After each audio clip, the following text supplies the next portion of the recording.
नमस्कार. आज आपण झणझणीत चटपटीत अशी ही चिंचगुळाची आमटी बनवणार आहोत. अतिशय चविष्ट अशी ही चिंचगुळाची आमटी तयार होते. ही एक आमटी असेल आणि लोणचं पापड असेल तर दुसरं काही नसेल तरी नुसत्या आमटीबरोबर 2 घास जास्त जेवाल अशी ही आमटी तयार होते.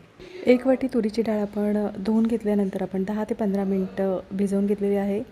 भिजवून झाल्यानंतर आपण त्याच्यामध्ये आता 1 टोमॅटो, 2 हिरव्या मिरच्या, त्याच्यानंतर आपण इथे 2 चिमूटभर हिंगाचा वापर करणार आहोत. हिंग आवडत असल्यास वापरू शकता, नसेल आवडत नाही वापरला तरीसुद्धा चालेल. 4 ते 5 कढीपत्त्याची पानं, पाव चमचा हळद आणि 1 छोटा चमचा आपण इथे तेलाचा वापर करणार आहोत.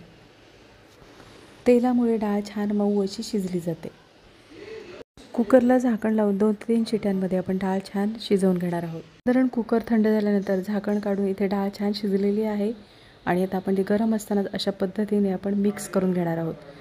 डाळ गरम असतानाच अशा पद्धतीने मिक्स करून घ्यायची आणि गरम पाण्याचाच वापर करायचा, म्हणजे डाळ छान अशी मिळून येते. तर इथे आता गरम पाण्याचा वापर करायचा, म्हणजे तुम्हाला आमटी कितपत घट्ट किंवा पातळ हवी आहे त्याप्रमाणे तुम्ही गरम पाण्याचा वापर करू शकता.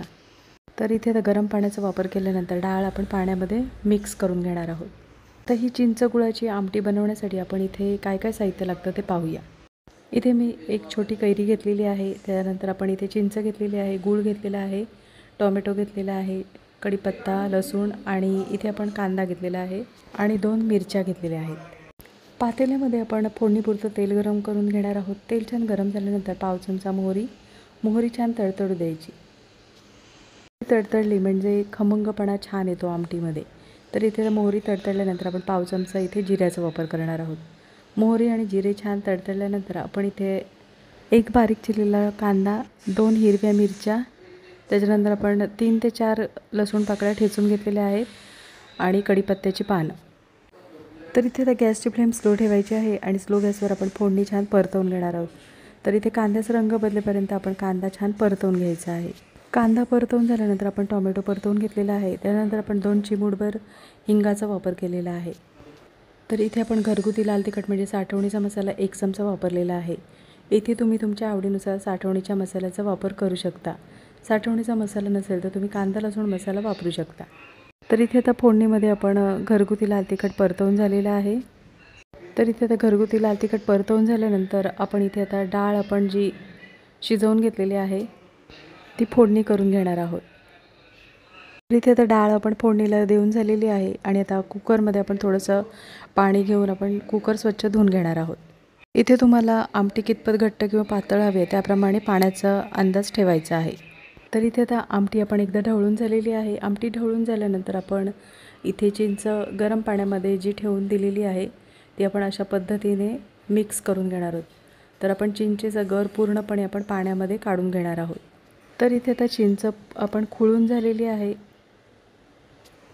अशा पद्धतीने आपण चिंच पूर्णपणे पाण्यामध्ये खुळून झाल्यानंतर आपण त्याचं चोथ्या बाजूला करून घेणार आहोत आणि चिंचेचं पाणी आपण आमटीमध्ये छान मिक्स करून घेणार आहोत. चवीनुसार मिठाचा वापर करणार आहोत. चवीनुसार मीठ. इथे आपण कच्च्या कैरीचे तुकडे करून घेतलेले आहेत ते आपण आमटीमध्ये मिक्स करून घेणार आहोत. कैरीमुळे आमटीला छान अशी चव येते. मस्त आंबट तिखट गोड अशी ही आमटी तयार होते. इथे आपण थोडंसं गुळाचा वापर केलेला आहे. चिंच आणि गूळ हे तुम्ही तुमच्या आवडीनुसार वापरू शकता. तर इथे आता आमटीला आपण 5 ते 6 मिनटं छान उकळ येऊ द्यायची आहे, म्हणजे सर्व मसाल्यांचा आणि फोडणीचा छान असा स्वाद उतरतो. तर इथे 5 ते 6 मिनटं छान आमटी उकळून झालेली आहे. आमटी आपण एकदा ढवळून घेणार आहोत.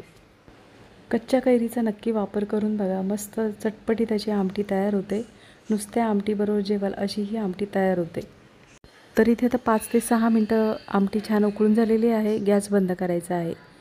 अतिशय चविष्ट अशी ही आमटी तयार होते. नक्की एकदा अशा पद्धतीने ही आमटी बनवून बघा. बनवायला सोपी आणि खायला तर अतिशय चविष्ट अशी ही आमटी तयार होते. नक्कीच एकदा अशा पद्धतीने ही आमटी बनवून बघा आणि कमेंटमध्ये मला नक्कीच सांगा. आजची रेसिपी आवडली असेल आणि चॅनलवर नवीन असलं तर चॅनलला सबस्क्राईब करा आणि व्हिडिओ आवडला असेल तर लाईक शेअर करा. पुन्हा भेटू अशाच चमचमीत नवीन रेसिपीमध्ये.